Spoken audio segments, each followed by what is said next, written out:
Hey everybody, this is David Skrika. So I'm doing these a few days in advance because I'm traveling, to Spain.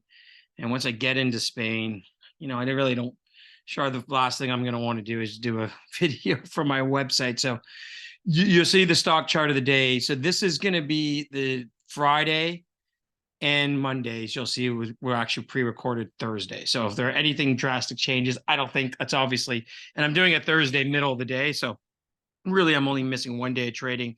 And as you're going to see with Mondays, it actually is a long-term.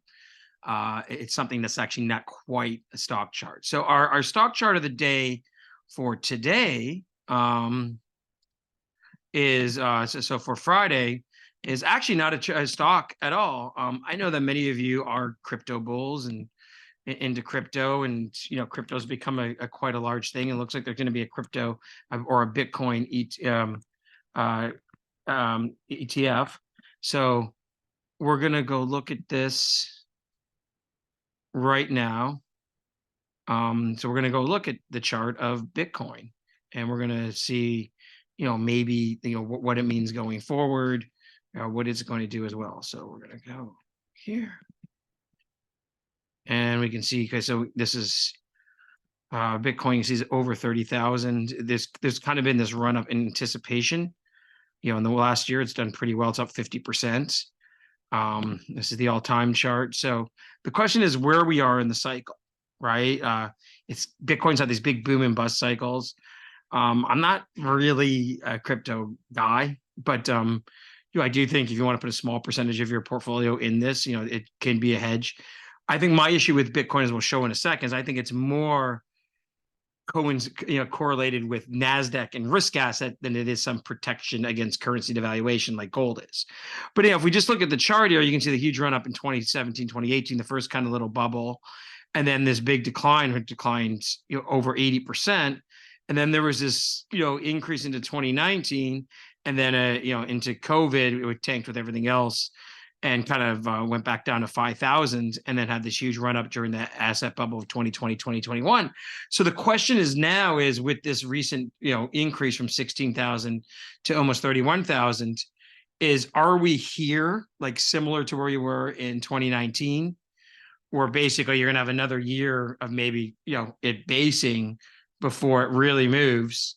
And that would make sense because when the Fed starts cutting rates and that sort of thing, which is happening next year, that's when crypto could probably see another move.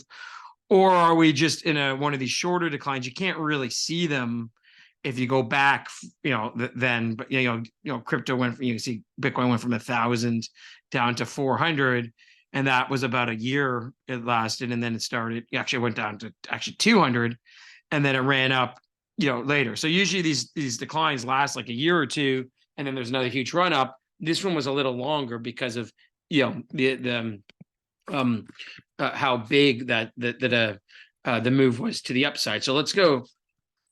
We can see it better here. Here's Bitcoin to USD. So yeah, you can see here. So the question is, what will we do? And this is where I want to show you the correlation. So we're going to go back a couple of years now. I'm going to put the NASDAQ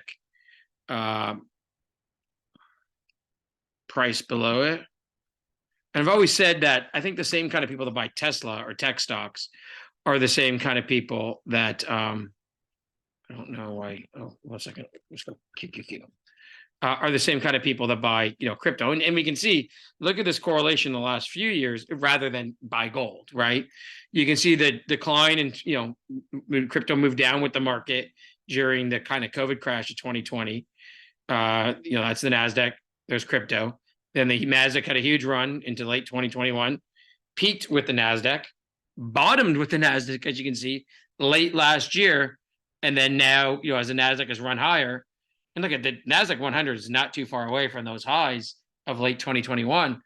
And you can see crypto has run as well. So it's extremely highly correlated with the NASDAQ. I think it has an 80 to 90% correlation. So that's why I'm a little suspicious, because basically since, you can see here, since, 2009 when crypto was invented, you can see, it did decline in 2014 to late 2015. And then, moved higher again with the NASDAQ. And then when the market had a bear market in 2018, market fell about 20%.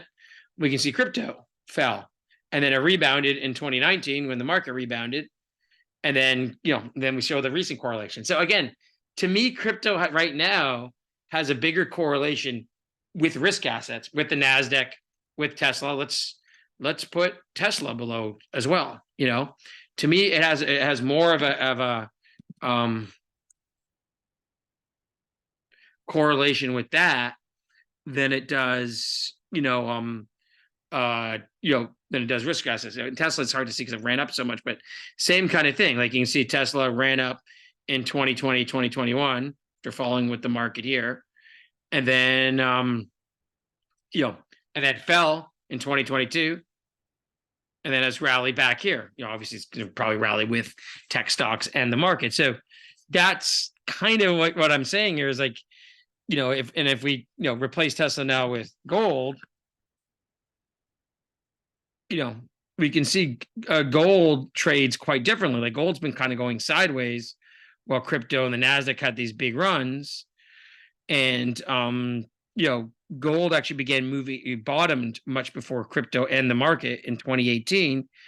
And, during that huge 2020 bubble in stocks and, crypto, gold basically was flat to slightly up. And you see gold went down for years here, 2015, 2016, while crypto, QQQ went up. So the gold is not as correlated with the market or risk assets, obviously, right? So that's the question here is crypto really trading with gold or our defense against the dollar? Or is, crypto trading as a risk asset? And right now it looks like it's trading as a risk asset. It's, like I said, like from 2015 to, 2018, it ripped with the NASDAQ. And then in 2018, it fell with the NASDAQ. And then, from 2020 to late 2021, it ripped with the NASDAQ. And in 2022, it fell with the NASDAQ. So that's our real kind of question here is what will it do? So at some point, we're probably going to get in a scenario where we're in a stagflationary environment longer term. I just don't mean, 3 to 5 years. I mean, over 10 years, 15 years, like the 70s. So will crypto then decouple from risk assets? Will, when you've got these kind of sideways markets with the market doing nothing for a long period of time, will crypto continue to move higher while, like say stocks lag? Kind of what happened with gold from 2000 to, 2011. But crypto, of course, didn't come into existence till 2009. So we don't know how it would have done from 2000 to 2011. Would it gone way up even while the stock market remained flat over that decade? Or would it, would have crypto been flat with the stock market, or would have been up with gold and commodities? I don't know. And like I said, it's okay. I think it's okay to have, crypto. Basically, I would just be in Bitcoin. I don't like these altcoins. I think there's tons of fraud, scams. We saw what happened with FTX, etc. But anyhow, but I would definitely say like it could be a small part of your portfolio. But the question is it a risk asset? Does it trade with Tesla and the NASDAQ? Or is it actually a currency hedge? And right now, I wish I was more adamant. And I know some of the real hardcore crypto people won't like my answer, but I just don't know. I just don't know. So I wish I could be a little more, convincing there, but that's it. So, okay, watch out for Monday's update, which will show this what's happening with the strategic oil reserve.